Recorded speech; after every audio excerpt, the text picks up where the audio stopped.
From The Australian, here's what's on the front. I'm Kristen Amiot. It's Monday, October 13, 2025. Climate Change and Energy Minister Chris Bowen wants China and India to invest in Australia's renewable energy rollout. He says that's because they're two of the biggest carbon emitters in the world, and Australia's efforts are unlikely to move the dial on emissions reductions without their input. British Prime Minister Keir Starmer will join US President Donald Trump and other world leaders at a signing ceremony for the Middle East peace deal in Egypt on Monday. Trump is expected to arrive in Jerusalem to a hero's welcome. He'll address Israel's parliament and visit the Western Wall as the nation prepares to welcome home at least 20 living hostages taken captive during the October 7 attacks by Hamas in 2023. Those stories are live right now at theaustralian.com.au. Members of Australia's Jewish community gathered to remember Israelis killed and captured by Hamas over the weekend. That's as thousands of pro-Palestine activists marched through the streets of Australia's biggest cities. But as the gunfire quiets in the Middle East, the question becomes, what are they marching for? That's today's episode. In Gaza City on Saturday, there was an unfamiliar quiet. For only the second time in more than 2 years, a ceasefire was in effect. And as Palestinians streamed back into the northern parts of the Gaza Strip, there was hope that thanks to a historic peace deal between Israel and Hamas, it would stick. But around 15,000 kilometres away in Sydney, thousands gathered to protest. At a rally in Melbourne, Senator Lydia Thorpe made a stunning declaration. And if I have to burn down Parliament House to make a point, I am not there to make friends. And in Brisbane, organisers urged hundreds to escalate their demonstration efforts.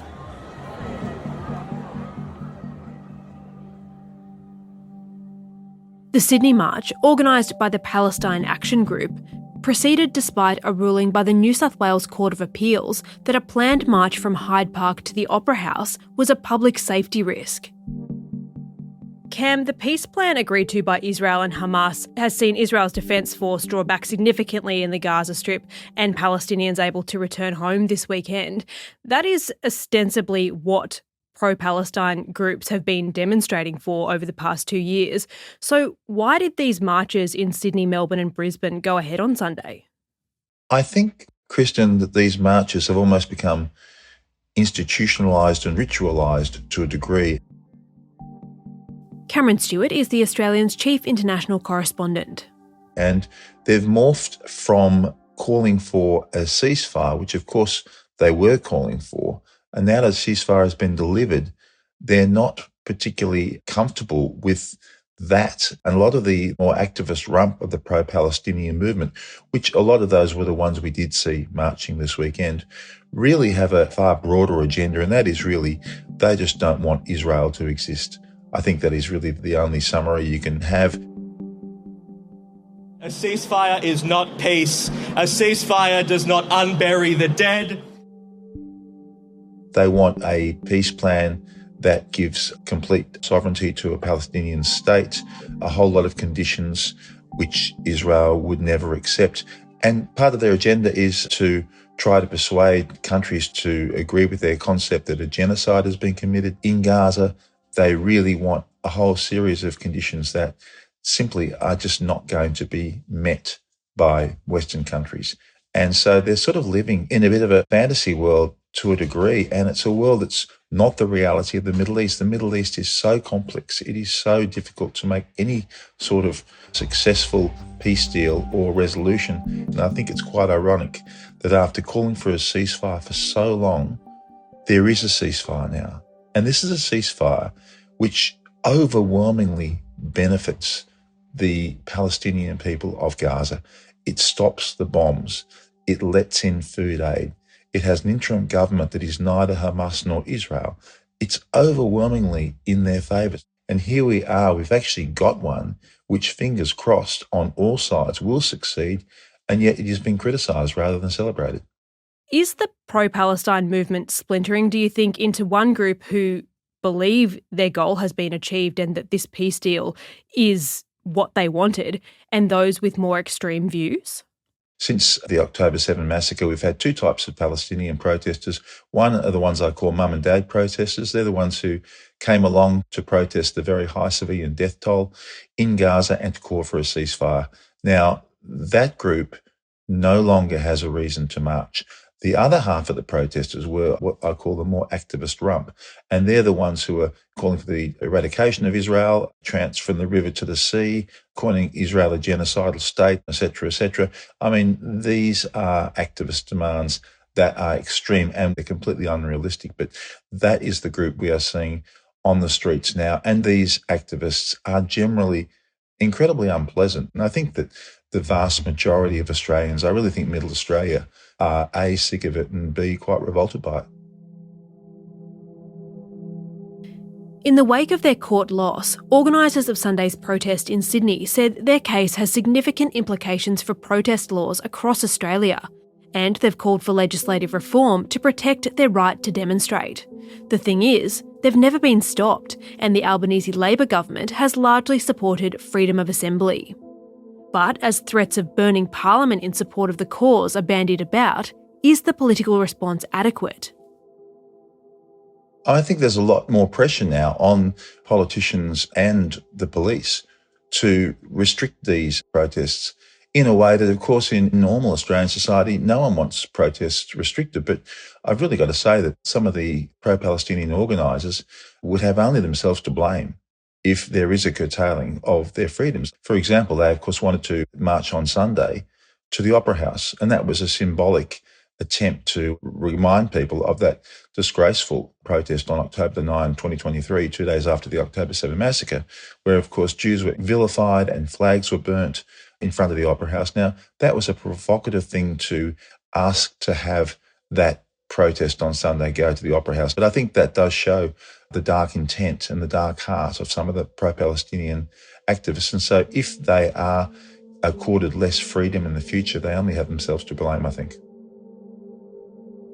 On Friday, the head of the Australia-Palestine Advocacy Network told British TV host Piers Morgan the October 7 attacks were an act of resistance. 1,200 Israelis were killed in the 2023 assault, and 251 civilians and soldiers were taken hostage by Hamas militants. No, I'm not going to call it an act of terrorism. What would you call it? I'm going to call it part of the Palestinian resistance. The Zionist experiment failed in ethnically cleansing and extinguishing all of the Palestinians. And the Palestinians, for an oppressor, peace is when the oppressed isn't resisting, when they're silent. What do you make of this conflation of what is essentially a death cult in Hamas with the Palestinian people they've oppressed for almost 20 years? What does that do to an already fraught discourse about this conflict? Well, it's just an incredibly vicious interpretation, really, of what was a horrific terrorist attack on 1,200 Israelis. It's almost beyond the pale to not call that a terrorist attack. I mean, basically by saying it's an act of resistance effectively justifies it. I mean, this is the problem. You've got absolutely not even a skerrick of objectivity or, frankly, humanity in that sort of comment. It's a very hard starting point to even talk sense and logic to these sort of groups when that's where they're coming from. And of course, that really does fuel anti-Semitism in Australia. It basically says the slaughter of Jews is justified if there's a political motivation behind it. I mean, that's, of course, a disgraceful thing to say. And very sadly, in the last 2 years, we have seen over and over how this has bled into attacks, abuse, the burning of synagogues, general harassment of Australia's Jewish community. They're words that literally do lead to anti-Semitism, and so they should be condemned. Coming up, Australia's Jewish community remembers October 7.